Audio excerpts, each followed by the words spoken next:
Olá, seja bem-vindo ao episódio 303 de E o Resto é História, com Rui Ramos e João Miguel Tavares.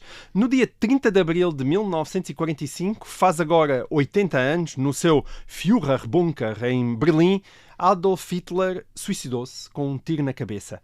O exército soviético estava em Berlim, Hitler estava cercado, as comunicações com o exterior do bunker eram extremamente difíceis, as suas ordens não estavam a ser acatadas e ele já tinha tido colapsos nervosos em dias anteriores.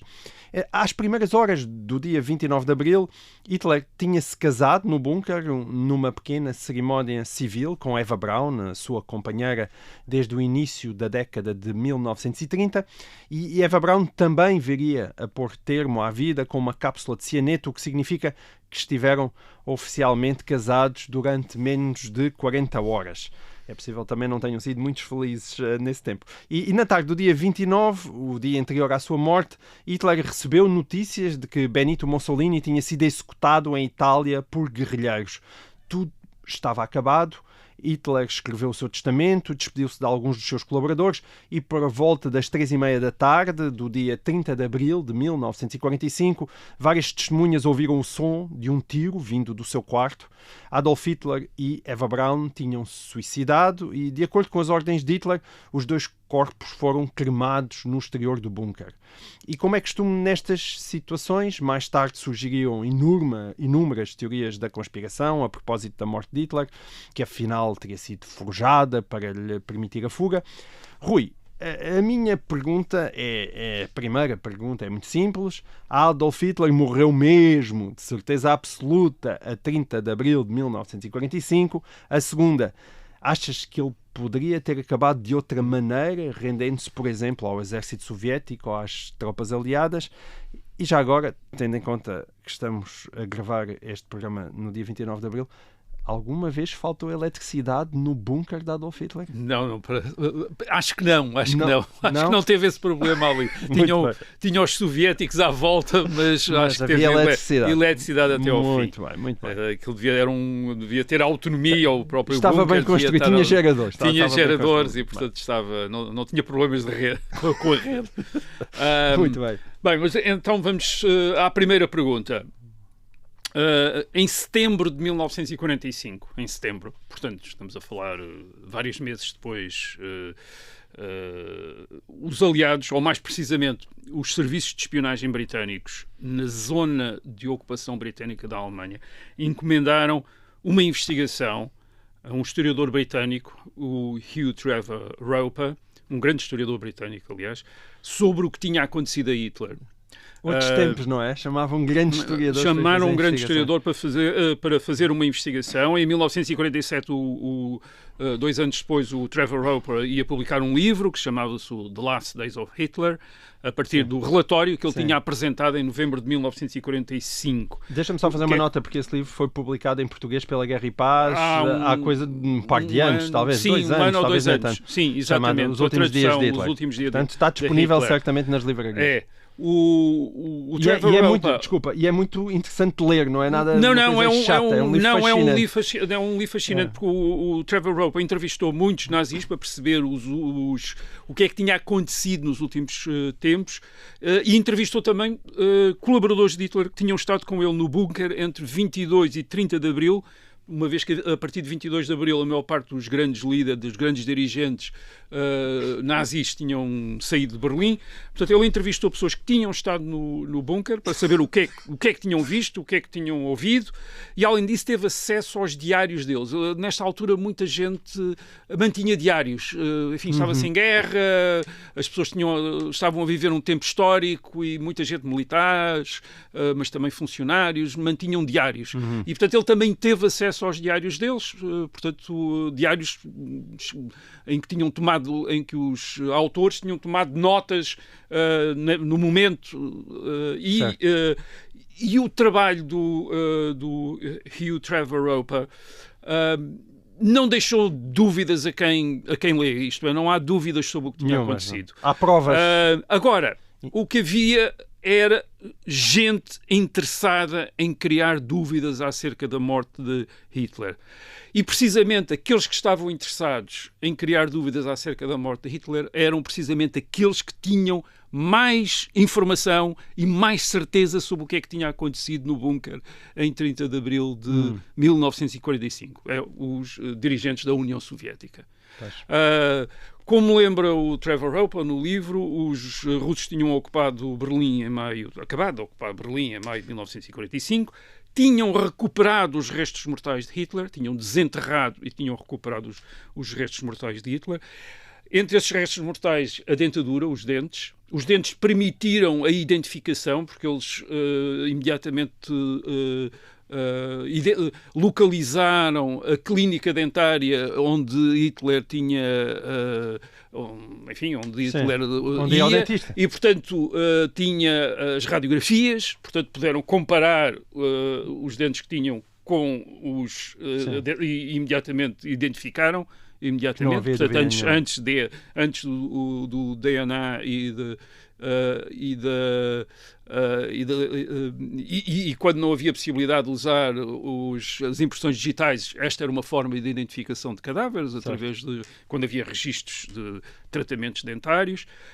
Além disso, os soviéticos tinham capturado muitos dos colaboradores que tinham estado com Hitler no bunker e tinham-nos interrogado durante horas e horas e horas para contarem tudo. Até porque Stalin tinha uma curiosidade mórbida acerca de Hitler. Queria saber tudo, como é que era, como é que ele fazia, como é que ele... Quer dizer, tinha esta curiosidade e, portanto, eles fizeram todas essas investigações em segredo, claro. Não contaram aos aliados que estavam a fazer isto. Aliás, estes colaboradores de Hitler que foram capturados pelos soviéticos, iam ficar em cativeiro até 1955, só 10 anos depois é que voltaram ao Ocidente e que puderam contar aquilo que tinham contado aos soviéticos logo em 1945. Isto era em segredo, mas havia alguns oficiais... E só depois da morte de Stalin, não é? E só depois da morte de Stalin, em 1953. Havia alguns oficiais soviéticos naquele ambiente ainda em 1945 de contactos com os aliados, com os americanos e com os britânicos, apesar das investigações estarem a decorrer em segredo. Acabaram por contar alguma coisa em maio, junho, a dizer, sabemos que ele suicidou-se, quer dizer, houve algumas informações que passaram. Mas em junho de 1945, quando o general Zhukov, que era o comandante do Exército Vermelho que tinha ocupado Berlim, que era o principal dirigente militar soviético, quando o general Zhukov dá uma conferência de imprensa em junho, salvo erro, em 9 de junho de 1945, dá uma conferência de imprensa, e quando lhe perguntam o que é que aconteceu a Hitler, ele diz, não sabemos. Não fazemos ideia absolutamente nenhuma do que é que lhe aconteceu, portanto desapareceu. Não sabemos absolutamente nada. Então, mas podia estar vivo? Sim, pode estar vivo, pode estar nos Alpes ainda, portanto, nas zonas montanhosas ainda da Alemanha, na Baviera. Podia estar na Suíça, podia ter fugido para a Suíça. Podia estar em Espanha, com o general Franco, que tinha sido aliado, ou tinha estado próximo de Hitler no princípio da Segunda Guerra Mundial, ou podia estar na Argentina do general Perón, que também era um simpatizante do fascismo europeu. Mas deixou... Mas foi o próprio Zhukov que levantou essas hipóteses? E depois a seguir levantam todas as... Não, ele deixa a coisa assim um bocado vaga e depois vêm os próprios jornais. Aliás, os jornais de repente enchem-se de gente que viu Hitler numa estância termal ali, ou na praia, ou uma coisa que de repente toda a gente tinha visto Hitler em todo lado. E a partir do fim do verão de 1945, aí fontes soviéticas, autoridades soviéticas, começam mesmo a dar a entender ou até a dizer explicitamente que os aliados estão a proteger Hitler e have a Braun.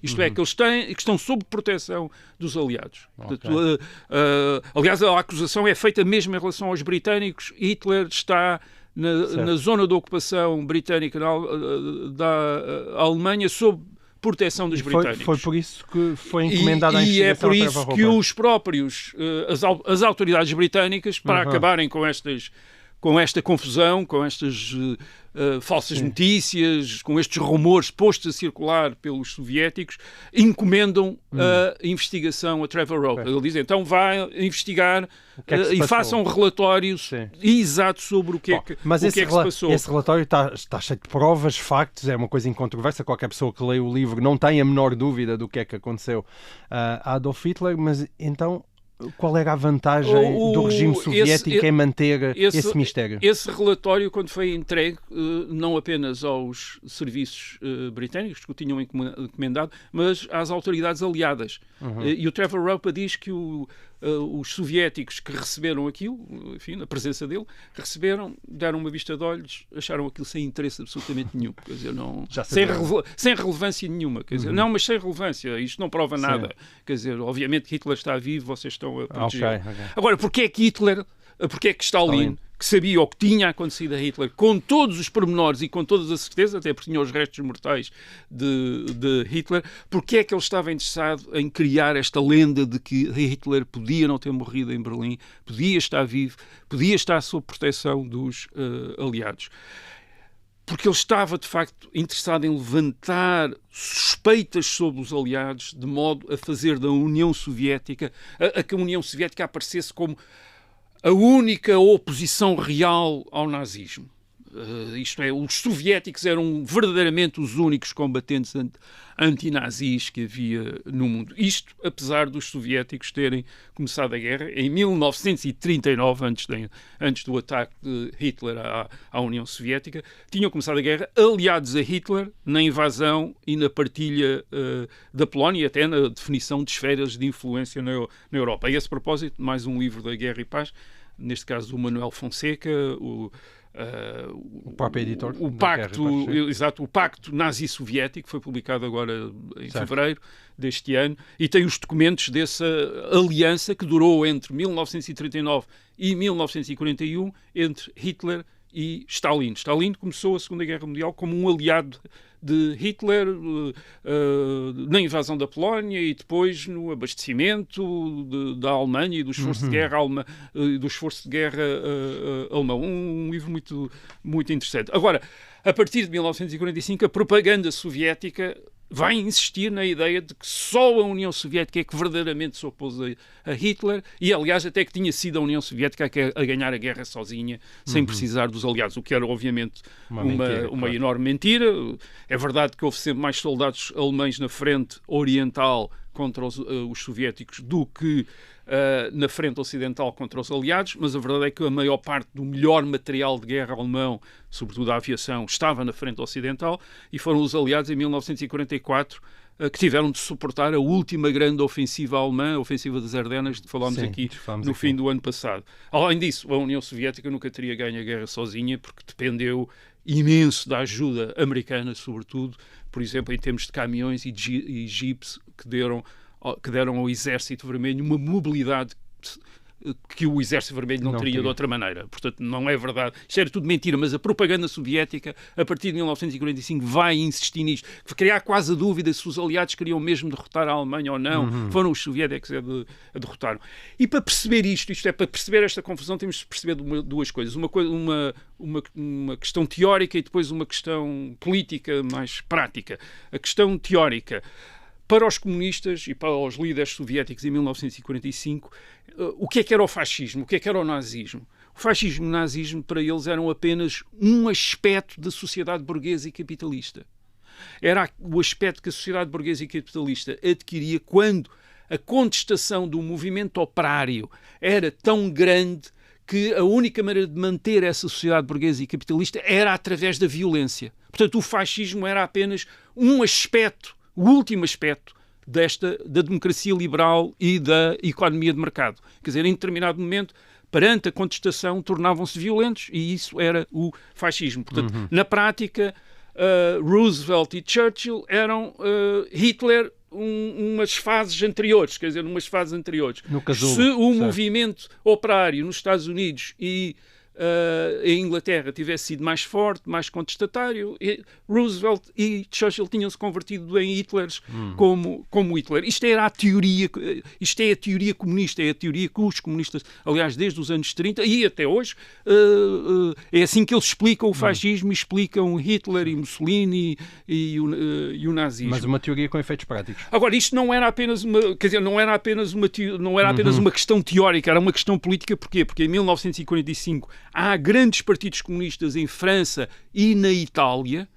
São os maiores partidos, aliás, em França e na Itália em 1945. São eles que vão reivindicar que tinham sido os únicos resistentes contra o nazismo, o que era mentira. O Partido Comunista Francês tinha colaborado com os nazis entre 1939 e 1941.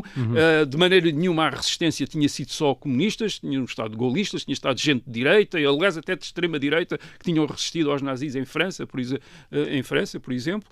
Agora, o que é que eles queriam dizer à opinião pública da França e da Itália? Era: se vocês não querem outra vez o nazismo, se não querem outra vez o fascismo, a única maneira que têm é instaurar regimes comunistas. Só esses regimes é que podem impedir o regresso do fascismo e do nazismo. E, portanto, isto, obviamente, era feito através da teoria que dizia que o fascismo era a democracia liberal na sua fase violenta, mas era feito também com aquela ideia de que os ocidentais, os aliados, os americanos e os ingleses, estão verdadeiramente feitos com os fascistas. Estão a usar antigos colaboradores do fascismo e do nazismo para instaurarem governos agora em França e em Itália. Portanto, só os comunistas é que são de confiança para resistir ao nazismo, e a proteção, enfim, a ideia de que os aliados estão a proteger Hitler é uma maneira de criar esta confusão, esta dúvida em relação à atitude dos aliados perante os nazis. Portanto, eles estão nitidamente interessados em estabelecer em criar esta confusão, a ideia que, aliás, eles vão insistir muito, os dirigentes soviéticos, depois, durante a Guerra Fria, que é que o imperialismo americano era todo feito de antigos colaboradores nazis. De facto havia nazis, de facto, ex-nazis, a colaborar com os aliados na Alemanha, mas também havia ex-nazis a colaborar com os soviéticos na Alemanha, quer dizer, de um lado e do outro. Portanto, são os líderes soviéticos, que não têm dúvidas nenhumas sobre o que aconteceu a Hitler, a criar dúvidas para efeitos de propaganda. Só por isso é que alguma vez houve dúvidas. Portanto, não foi bem teorias da conspiração que mais tarde vieram. Não, foram teorias da conspiração criadas propositadamente pela propaganda comunista. Portanto, em 1945. Em resposta à primeira pergunta, não há dúvida absolutamente nenhuma que Hitler se matou com um tiro na cabeça no dia 30 há os de abril restos de mortais, 1945. há os restos mortais, há a caveira com o tiro, quer dizer, não há... quer dizer, já não há, não é? Não se sabe bem, admite-se que ainda possa estar perdido alguns na União. Não se faz ideia de tudo aquilo que tem a ver com a União Soviética e com a atual Rússia, enfim, ninguém sai, é tudo um mistério. Mas não havia em 1945 ninguém razoável podia ter dúvidas sobre o que se tinha acontecido, e era a propaganda soviética que tinha criado essas dúvidas, com um propósito político muito preciso. Rui, e a partir daqui como é que evolui a construção desta mitologia, desta teoria da conspiração de Adolf Hitler?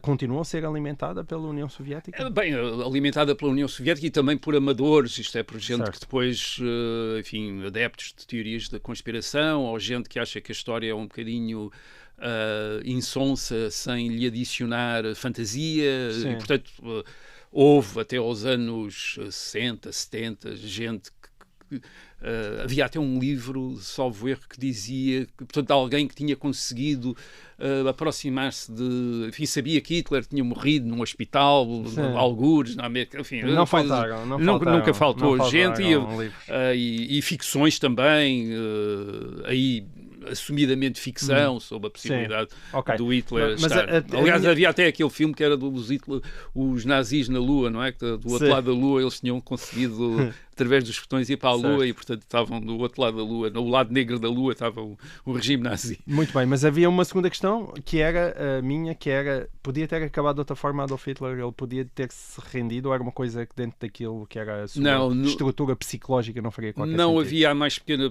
nunca houve a mais pequena possibilidade disso, por várias razões. A primeira é porque Hitler sabia o que é que lhe estava destinado. Os aliados já se tinham comprometido desde pelo menos 1943 a julgar os líderes nazis por crimes de guerra e, portanto, ele sabia que, caso se rendesse, não lhe iria acontecer o mesmo que aconteceu a Napoleão no princípio do século XIX, em 1814 e depois em 1815, isto é, ser exilado numa ilha, primeiro no Mediterrâneo e depois no Atlântico. Não, Hitler iria ser julgado e quase condenado, certeza condenado e condenado à morte, como aliás aconteceu aos outros dirigentes nazis em 1946, e reparem, os outros dirigentes nazis em Nuremberg, entre 1945 e 46, no julgamento, enfim, perante o Tribunal Internacional, ainda puderam dizer não, nós estamos a cumprir ordens, era o Hitler, era ele. Bem, ele não teria podia dizer, não dei ordens nenhumas, foram os meus colaboradores, mas era menos provável que isso passasse. Sim. Aliás, os outros também não passaram, havia responsabilidades e, portanto, ele sabia mais ou menos o que é que iria acontecer. Mas eu acho que isso nem era a razão principal para ele não pensar em render-se. A razão principal pela qual ele não pensava nisso eram razões ideológicas, digamos assim, era de ideologia. Havia, por um lado, a questão de ele ter exigido aos seus soldados, e a todo o povo alemão, aliás, uma resistência até à morte. Portanto, em abril de 1945, quando ele estava no bunker, e no dia 30 de abril, quando ele se suicidou, as SS na Alemanha ainda estavam a enforcar supostos desertores do exército alemão ou gente a quem eles consideravam cobardes e que não queria combater. Portanto, ainda havia gente a ser assassinada na Alemanha por fanáticos nazis por não quererem combater. E, portanto, digamos, Hitler é que tinha criado esse ambiente e, obviamente, ele estava disponível para dar o exemplo, porque caso fizesse o contrário, isto é, caso se entregasse, caso se rendesse, iria desacreditar-se completamente.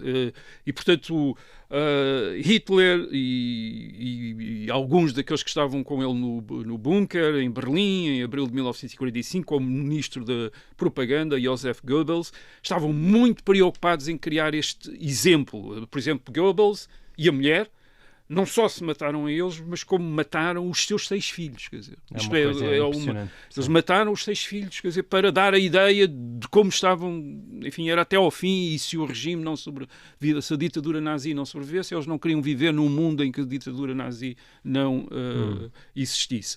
Portanto, a situação em abril, no fim de abril de 1945, era um bocadinho mais do que desesperada, quer dizer, desesperada para os líderes nazis era talvez um termo que não era suficientemente enfático para a situação em que eles estavam, quer dizer, eles estavam basicamente cercados, tinham os aliados ao Ocidente, tinham os soviéticos muito próximos de Berlim e depois já em Berlim, a partir de meados do mês de abril, já quase Berlim, o avanço soviético na Alemanha é um horror, porque primeiro há a vaga das tropas de assalto soviéticas, que essas ainda eram mais ou menos disciplinadas, mas a seguir vinha a massa do Exército Vermelho, que basicamente dedicava-se à pilhagem e à violação em massa de mulheres. Quer dizer, portanto, aquilo era uma coisa horrível, estava a acontecer. Hitler e os dirigentes nazis sabiam que isso estava a acontecer. É frequente apresentar Hitler em abril de 1945 como meio louco, fechado no bunker subterrâneo da chancelaria. O bunker é mesmo uma estrutura feita para resistir, tem uma espessura, a sua capa de cimento é cerca de 8 metros de espessura, portanto é uma coisa enorme, está a 3 metros abaixo do solo, portanto é abaixo da superfície. Não falhava. Portanto, Imagina-se que Hitler estava lá dentro, mesmo com a tal eletricidade que não falha, que tu tanto ficaste a invejar desde esta semana. Enfim, Hitler ainda convencido que podia vencer a guerra com exércitos imaginários, com novas armas que iriam surgir dos cientistas alemães, ou com a notícia da morte de Roosevelt, com a ideia de que sem Roosevelt, a partir de meados de abril, os americanos e os soviéticos talvez desentendessem e de repente entrassem em conflito entre eles e precisassem ou lhes tivessem conveniência em arranjar um aliado, e esse aliado podia ser Hitler e a Alemanha de Hitler, e portanto Hitler ter de entrar novamente em cena, ou aliado aos americanos ou aos soviéticos, por causa desse desentendimento. Isto é, imagina-se que Hitler estaria a viver neste mundo mais ou menos imaginário. Fantasia, mas Albert Speer, que é das testemunhas, porque esteve várias vezes, teve pelo menos 2 vezes no bunker em abril de 1945, Speer nota que não lhe pareceu nada que Hitler nem estivesse louco, nem meio louco. O que pareceu é que Hitler estava a representar, digamos assim. Por exemplo, ele tem uma conversa com Hitler em que Hitler diz: isto está perdido, eu vou-me suicidar.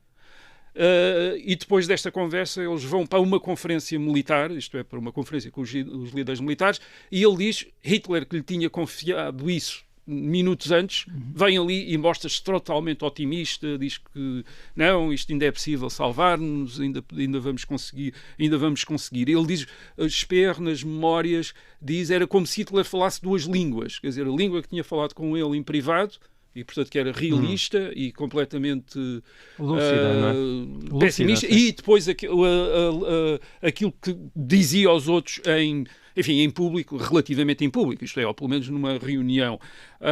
Aliás, Speer diz assim, pergunta-se, quando isso lhe aconteceu, ele diz, a minha pergunta foi, há quanto tempo é que ele sabia que a guerra estava perdida e nos andava a enganar? Isto é, há quanto tempo é que ele verdadeiramente já sabia que a guerra estava perdida, mas conosco, em conversa, dizia que não, que era preciso continuar. E é muito provável que isso não fosse uma questão nem de demência, nem de falta de lucidez. Não, era a forma de ele, enfim, esse falso otimismo, era uma forma de ele manter a sua ascendência, o seu poder sobre aqueles que o rodeavam. Isto é, se ele tivesse dito uns meses antes isto está perdido, obviamente o regime tinha-se desagregado imediatamente. Ele até ao fim manteve enfim, em reuniões, em conversas com os seus, digamos, de grupo com os seus colaboradores, portanto, esta fachada de que as coisas estavam bem, quando no íntimo tinha uma ideia do que estava a passar. Mas Hitler não estava apenas a representar em 1945. Ele está a fazer outra coisa no bunker. Ele está a pensar em encenar a sua morte. Isso é o que o preocupa mais em abril de 1945. É como é que vamos sair disto? Nós estamos perdidos, mas muito, acha ele, e Goebbels também com ele, muito vai depender da maneira como nós vamos sair de cena. É verdade, Hitler até quase ao fim de abril podia ter fugido para o sul da Alemanha. O sul da Alemanha ainda não está ocupado, a Baviera, e sobretudo a zona montanhosa da Baviera, o Ober-Salzberg, onde teria sido possível criar aquilo que se chamava o reduto alpino, quer dizer, um reduto de montanha que permitiria ter resistido durante mais uns meses. Era isso que os aliados estavam à espera que Hitler fizesse, isto é, que fosse para o sul da Alemanha e a partir daí resistisse. Mais algum tempo. Em abril de 1945, a Alemanha, enfim, a guerra está perdida, mas a Alemanha ainda tem, ou os nazis ainda têm muitos recursos, quer dizer, ainda há na Alemanha ainda está sob controle nazi uma parte do norte da Alemanha e o sul, a Baviera, por exemplo. Ainda há um grande exército alemão, 300 mil homens na região do Ruhr. Os alemães ainda devem ter uns milhões de homens, não se sabe exatamente quantos, mas ainda devem ter uns milhões de homens no exército. É verdade, dispersos, já um bocado descoordenados, mas ainda lá estão. As tropas alemãs ainda ocupam a Noruega. Estamos a falar do fim de abril de 1945.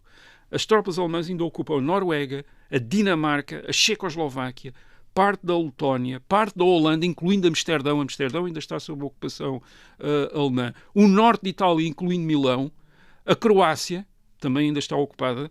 Várias ilhas gregas, Creta, por exemplo, ainda está ocupada pelos alemães, e ainda tem várias bolsas de resistência na costa francesa, La Rochelle, Saint-Nazaire, isto é, que ainda não caíram, os aliados ainda não conseguiram conquistar estas fortificações alemãs. É verdade que isto não permitia, atenção, isto não permitia grandes horizontes, quer dizer, iria haver falta de munições, falta de combustível, mas ainda poderia durar mais uns meses. Ainda poderia, isto é, a extinção de todos estes focos de incêndio nazi ainda poderia durar mais uns meses. Portanto, e Hitler, se em 20, 21, 22, 23, 24 de Abril tivesse decidido vou sair de Berlim, vou para o Sul, ainda podia ter durado, ainda podia ter ficado vivo mais um par de meses, talvez, a resistir aos soviéticos e aos aliados. Mas Hitler prefere ficar em Berlim, isto é, toma a decisão de ficar em Berlim, uma cidade que é extremamente difícil de defender, porque está situada numa grande planície e porque quer as tropas aliadas, quer as tropas soviéticas, desde meados de Abril, estão muito próximas da cidade e estão a avançar e, portanto, vai ser muito difícil defender. Porque é que ele decide ficar em Berlim? Decide ficar em Berlim porque quer morrer numa última grande batalha. Esta é a ideia dele. Isto é, ele quer sair de cena como um herói das óperas de Wagner, aliás, de quem ele era um grande admirador. É isso que Eva Braun compreende. Eva Braun está no sul da Alemanha. Ela vai para Berlim e vai para Berlim porque quer morrer ao lado de Hitler. Isto é, ele percebe que ele vai ficar em Berlim para morrer e ela quer morrer ao lado dele. Aliás, Hitler, na conversa com Albert Speer, até explica não só a sua decisão de ficar em Berlim, mas como é que ele iria morrer. Ele diz, eu gostava de ir combater, mas não vai, porque ele diz, há o risco de eu ser ferido e cair nas mãos dos inimigos, portanto ele não quer isso, e também não quer que o seu corpo fique para poder ser usado como tinha acontecido com Mussolini, e portanto quer que o seu corpo seja destruído. Portanto ele explica isto, é tudo muito calculado. Há aqui há um lado de encenação até muito fria, quer dizer, neste momento. Aliás, Hitler, e porquê é que ele está interessado nesta encenação? Não se trata apenas de sair ou praticamente de cena, quer dizer, numa grande batalha, não se trata apenas disso. Hitler tinha visto, nos anos 20, quando ele lança o partido, ou quando ele assume como líder do movimento nacional socialista na Alemanha, em discursos ele repete uma ideia em relação à Alemanha. A Alemanha tanto pode ser, isto é, a ideia, o que é que pode ser a Alemanha? A Alemanha tanto pode ser, ele diz, uma nação industrial num mundo globalizado sob a liderança dos Estados Unidos. Curiosamente, é isso que vai ser depois de 1945. Ele diz, é isto que pode ser? Ou pode ser o centro de um império pronto a desafiar o domínio dos Estados Unidos no mundo? É isto que Hitler, nos anos 20, põe como destinos da Alemanha, um ao outro. Para ser esse centro desse grande império, tem de anexar o leste da Europa, a Ucrânia, a Bielorrússia, enfim, quase a Europa até aos Urais. Ora bem, em 1940, é isso que ele tenta fazer, digamos, é isso que ele tenta fazer. Em 1945, ele acha que a Alemanha falhou, já a Alemanha não conseguiu ser esse império, e fica a vacilar um bocadinho entre duas atitudes, quer dizer, como aliás vê nos seus testamentos de 1945, que é desinteressar-se da Alemanha, dizer a Alemanha falhou, não me importa que seja destruída, acabou-se, quer dizer, não é capaz, ou então a possibilidade de ainda salvaguardar a possibilidade de haver uma segunda tentativa depois dele de tornar a Alemanha este centro do império. Sim. E para essa segunda tentativa é preciso criar um mito. Precisava de se tornar lendário. É preciso criar uma lenda à volta daquilo que os nazis foram, de Hitler foi, e que possa inspirar os futuros nazis a uma segunda tentativa de criar um império ariano, como Hitler o tinha concebido a partir dos anos 20. Portanto, ele precisa de sair de cena, nunca rendendo-se. Aliás, ele foi sempre contra rendições. Os generais dele, as instruções ou aquilo que ele tentava inspirar aos generais era lutar até ao fim. quer dizer, lutar até ao fim, ninguém se rende, é isso, é japonesa, aquilo que ele queria. Sim, à nazi, quer dizer, antes mesmo dos japoneses, quer dizer, eles não precisavam disso. Portanto, nunca rendendo-se, e em situações desesperadas onde não havia mais nada, o suicídio. Quer dizer, é o suicídio, é isso que ele está à espera dos seus generais. É uma saída de cena à antiga romana, quer dizer, a inspiração é romana. Quer dizer, um romano, quando perde todas as suas... político romano da República, da antiga República Romana, quando perde todas as suas possibilidades de manter-se com dignidade, suicida-se, quer dizer, e é essa saída à antiga romana que Hitler espera dos seus colaboradores. E reparem, é muito importante notar como é que ele se suicida. Eva Braun morre com cianeto, mas Hitler é com um tiro, quer dizer, à militar. Aliás, em 1950, finalmente que os soviéticos admitem que Hitler podia, quer dizer, provavelmente morreu, mas dizem que se envenenou, quer dizer, eles sabem que foi com um tiro, mas dizem que se envenenou para não lhe darem, precisamente para não criarem esta lenda. Portanto, ele está muito interessado em criar aqui um exemplo, quer dizer, uma história que aqueles que vêm depois podiam dizer, bem, ele falhou, mas tentou, e no momento final, quando percebeu que tinha falhado, saiu dignamente de cena, como um herói. Morreu como um grande homem. Porque é que o mito não pegou, quer dizer, um mito como ele esperava à espera, quer dizer, como Hitler e os Goebbels e os outros nazis que tomaram estas opções de suicídio, porque é que não se criou esse mito? Ou antes, porque é que não se criou um mito que lhes convinha? Criaram-se outras lendas, mas não aquela que lhes convinha. Eu acho que, por um lado, Hitler não contou com uma coisa que seria fundamental depois na maneira como o nazismo vai ser percepcionado. A ideologia nazi não lhe permitiu imaginar que uma coisa como o extermínio dos judeus viesse a prejudicar a reputação dos nazis. A sério? Não. Não lhe passou pela cabeça? Não, porque o extermínio decorria da ideologia antissemita nazi. Isto é, no sentido em que se os judeus eram o mal, então o seu extermínio fazia sentido e não devia haver escrúpulos em relação ao seu extermínio. Mas acontece que mesmo para muitos simpatizantes do nazismo isto não era assim. Tinham escrúpulos. Aliás, há um livro muito interessante da historiadora alemã Bettina Stangnet sobre o exílio de Adolf Eichmann, um dos organizadores do extermínio dos judeus. Ele exila-se clandestinamente na Argentina, nos anos 50, o livro da Stangnet chama-se Eichmann Before Jerusalem, portanto, Eichmann antes de Jerusalém. Portanto, Eichmann vem a ser julgado em Jerusalém, portanto, isto é sobre o tempo que ele passou na Argentina, escondido na Argentina. Também ao título do livro da Hannah Arendt. Porque Stangnet precisamente tenta provar que Hannah Arendt enganou-se completamente, não percebeu Eichmann de todo, julgou que ele era um funcionário e Eichmann era um ideólogo, não era um funcionário. Isto é, Eichmann contou depois a história em Jerusalém que ele era um simples funcionário a obedecer ordens. Não era nada, quer dizer, era um ideólogo e Bettina Stangnet, digamos que encontrou provas suficientes para demonstrar esta tese de que era um ideólogo. E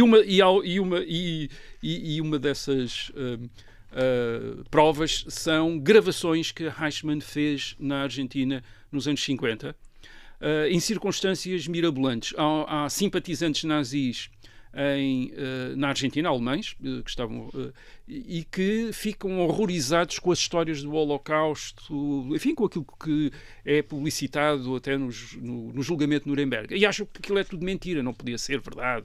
Não houve nada, quer dizer, e sabem, naquele meio no meio dos exilados na América do Sul, sabem que Eichmann está lá, e portanto dizem, bem, ótimo, vamos falar com Eichmann, e Eichmann, que era um oficial das SS, dos mais importantes, que ainda estava fora da Alemanha, vamos falar com ele, ele vai-nos certamente confirmar que não, que aquilo é tudo mentira, não houve campos de concentração, não houve... os judeus não foram mortos, etc. Bem, e o que acontece é que Eichmann, pelo contrário, diz, não, foi tudo assim mesmo, foram 6 milhões, é ele que aí diz, foram 6 milhões de judeus. Ele diz, aliás, ele diz uma coisa horrível, que ele diz, irei para a cova contente e satisfeito por levar 6 milhões de pessoas comigo, quer dizer, ele diz mesmo isso, quer dizer, foi a melhor coisa que fiz, tenho orgulho imenso disso. E como Bettina Stangner diz no livro, nota-se mesmo nas gravações o espanto daqueles que o estavam a ouvir. Reparem, isto eram simpatizantes do nazismo, eram simpatizantes de Adolf Hitler, quer dizer, mas eles ficam espantados, quer dizer, portanto, mesmo entre os simpatizantes dos nazis há horror perante aquilo que foi feito, quer dizer, e isso...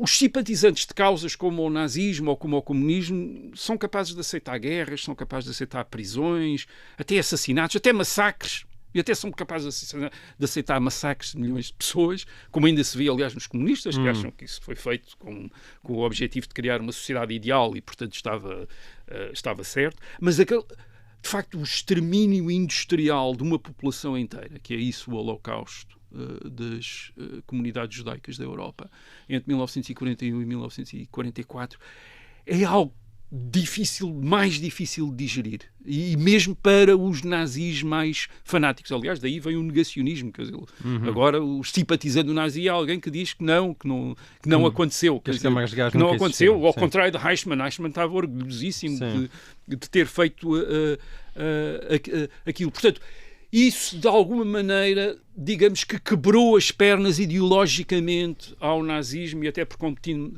contaminação depois ao fascismo, depois de 1945. Isto é, quem viesse depois de 1945 defender os nazis, defender os fascistas, já não estava apenas a defender uma ideia, um ideal, tinha de aguentar com o extermínio, quer dizer, tinha de dizer, então, mas o que é que acha deste extermínio da população judaica? E isso era difícil. Enfim, a maior parte das pessoas não eram como Eichmann, nem como Hitler, e não eram capazes de dizer, não, mas isso foi...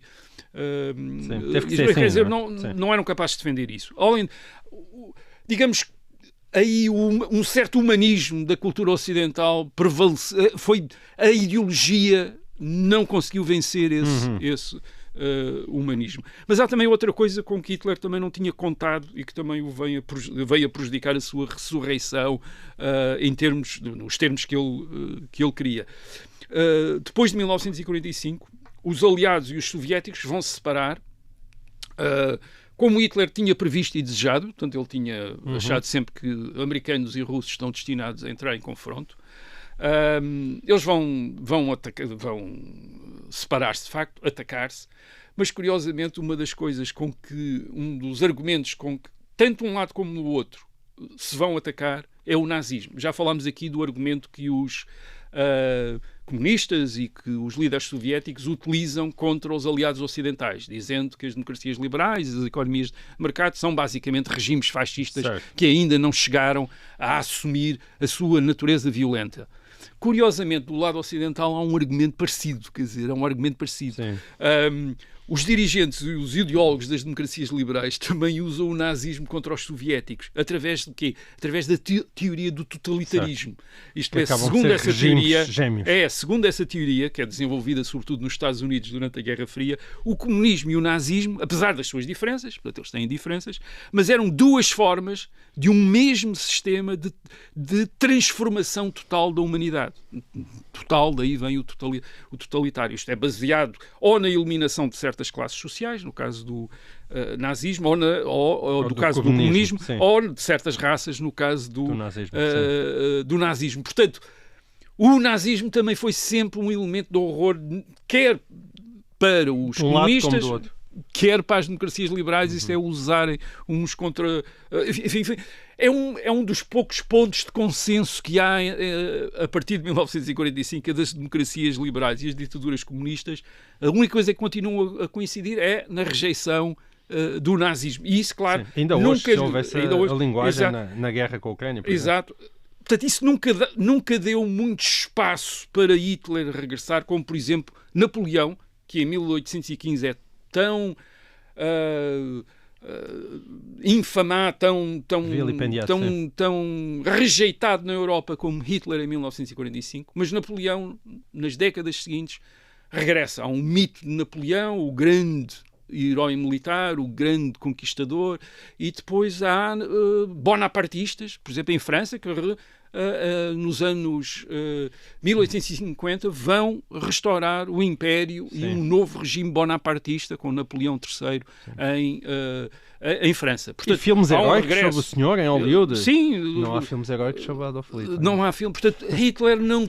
Isto é verdade, Hitler manteve-se um dos temas de história mais fascinantes para o público dos últimos 80 anos, quer dizer, geralmente faraós e nazis, quer dizer, são as duas grandes temas de história que mais vendem. Podemos comprová-lo com os números do resto da história.